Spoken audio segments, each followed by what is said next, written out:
최 소장님 보시기에 말이죠. 네. 정말 민주당 지도부에 지금 받은 제보가 있기는 있습니까? 그거를 이제 제가 아직 확인은 못했는데요. 제보가 있다면 이제 추정을 좀 해보겠습니다. 제보가 있다면 누가 제보를 한다는 겁니까? 그러니까 원래 이제 우리가 그 1987년도 6월 항쟁을 전후해가지고 이제 뭐 그 가끔 이러저런 특집 기사 나오기도 하는데 네.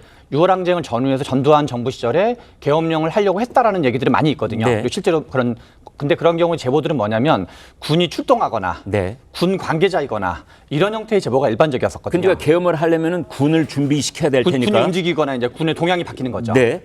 그렇다면 군 관계자가 민주당에 제보했다 이렇게 추정을 해야 되는 겁니까? 논리적으로 보면 그럴 확률이 있어야 그런 경우에만 좀 약간 성립된다고 봐야 되겠죠. 네. 그렇다면은 지난번 기무사가 지금은 방첩사령부가 됐는데 방첩사에서 지금 제보를 했다 이런 뜻이 되는 겁니까? 방첩사이거나 아니면 이제 그거에 준하는 어떤 나름 지위를 가지고 있는 분이 해야지만 이게 좀 신빙성 있는 제보를 볼 수가 있다고 봐야 되겠죠. 네. 민주당이 차제 뭐 이번 주라도 말이죠. 그 제보 내용을 좀 더 구체적으로 이렇게 우리가 인용할 수 있는 어떤 문장의 형태로 내놓을 수 있을까요? 저는 뭔가 민주당에서 이런 거를 좀 지금 계속 뭔가 제보가 있고 정황이 있다고 얘기하는 거는 네. 제보와 정황 원래 같은 말이 약간 다른 편일 거잖아요. 네. 그러니까 결국 신빙성 있는 제보냐 아니면 이제 청담동처럼 뭔가 신빙성이 좀 떨어지는 제보냐. 네. 제보도 이제 무게감이 다르다고 봐야 되는데 예. 그런 정도면 공개를 해야 되고 이게 맞고 그렇지 않다 그러면 좀 뭔가 민주당이 좀 기존의 이거에 대해서 좀 수위를 다시 좀 판단할 필요가 있지 않나 이런 생각이 좀 듭니다. 제보자는 익명으로 남겨놓더라도 제보 내용만은 좀 공개할 수 있는 게 아닌가 싶은데요. 글쎄요, 박용찬 위원장님. 네. 그런데 이제 그제 일요일 날 있었던 여야 대표 회담 그때 오후 2시 반쯤 이제 이런 얘기가 나왔는데요. 그렇죠. 그게 미리 계획을 딱 세워서 한 발언입니까? 돌발적으로 한 발언입니까? 저도 처음에는 좀 우발적인 발언이 아닌가 그렇게 생각을 했었는데 네. 최근 그 일련의 과정을 보면 결코 우발적이지 않고 굉장히 치밀하게 계획된 그런 조직적인 움직임을 보이고 있다 그렇게 판단합니다. 네. 처음에 이제 김병주 의원이 이 회의석상에서 발언을 했고요. 네. 계엄령 발언을 했고 그다음에 김민석 의원이 근거 있는 확신이다라는 발언을 하지 않았습니까? 네.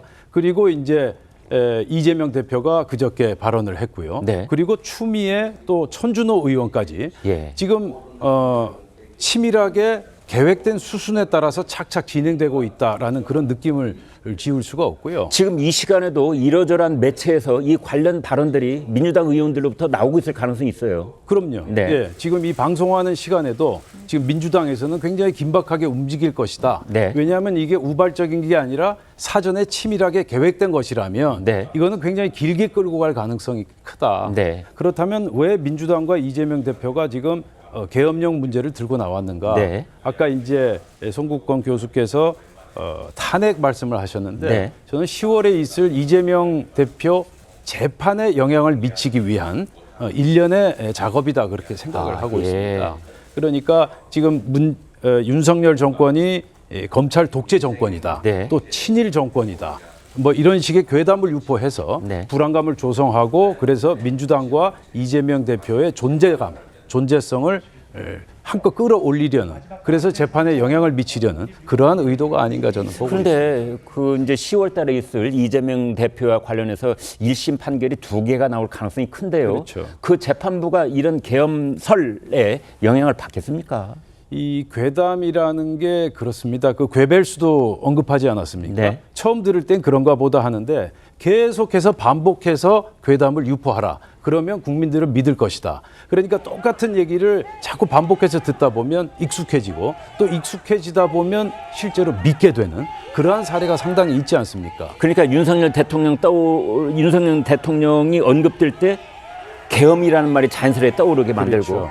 그리고 그 계엄에 의해서 이재명 대표는 피해자가 되고 맞습니다. 이제 그런 그러니까 가능성을 놓고 재판부에 영향을 미치려 한다. 미치게 되는 거죠. 그러니까 전체적인 지금 국정 운영 상황이 매우 불안하다. 네. 그래서 이 불안감을 떨치기 위해선 야당의 존재감을 한껏 키워야 된다. 그러면 야당의 지금 대표자인 이재명 대표를 살려야 되지 않겠느냐라는 그런 여론을 조성하기 위한 것이다. 그렇게 분석할 수도 있겠습니다. 네.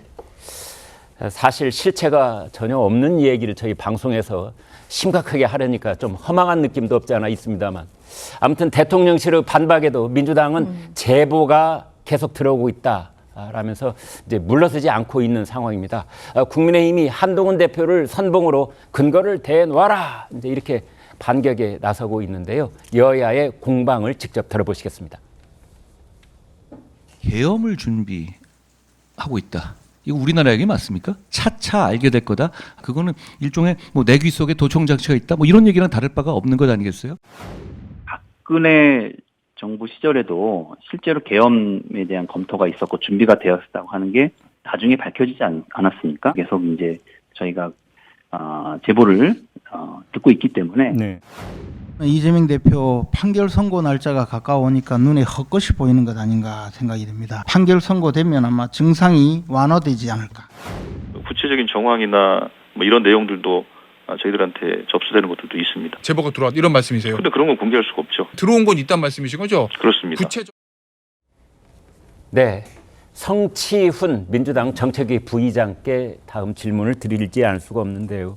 지금 이제 언론에 보도되고 있는 내용도 있거니와 그 민주당 내부에서 당직자나 당원들 또는 뭐 현역 의원들 이 문제에 대해서 서로 오가는 얘기가 있을 텐데요. 어떻게들 얘기하십니까?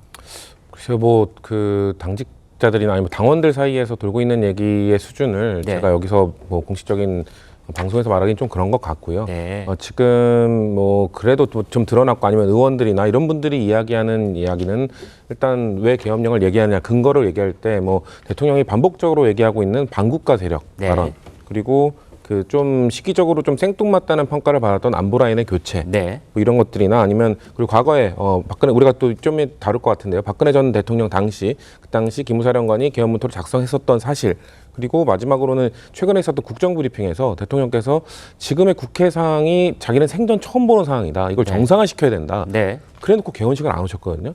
그러니까 국회를 정상화시키기 위해서는 정치를 복원시키기 위해서는 대통령이 나서야죠. 대통령이 정치를 하셔야죠. 근데 정치를 안 하면서 뭔가 이거를 복원시키겠다고 말을 한 그 저희는 무엇인가? 뭐 요 정도인 것 같아요. 드러난 건. 근데 네, 성 의장님. 예. 근데 이제 방금 전에 그 영상에서도 나왔다시피 제보가 확실히 있다. 그러니까 제보를 지금 이 말의 결국 시작은 저는 김민석 최고로 저는 인식을 하고 있는데 네. 왜냐하면 김민석 최고가 2016년 11월에 추미애 당대표가 당시에도 이 계엄을 검토한다는 얘기가 있다라는 발언을 공식적으로 했었는데 네. 그 당시에 추미애 대표에게 그 제보를 했던 얘기를 했던 뭐 여러 명이 있었는데 그 중에 한 명이 자기였다. 네. 자기가 그때 받았던 정보도 결국 나중에 그래도 계엄령 문구를 작성했던 것은 사실로 드러나지 않았냐라는 얘기인 것 같고 네. 그때와 똑같은 제보인지 똑같은 루트인지 똑같은 휴민트인지는 알 수는 없습니다.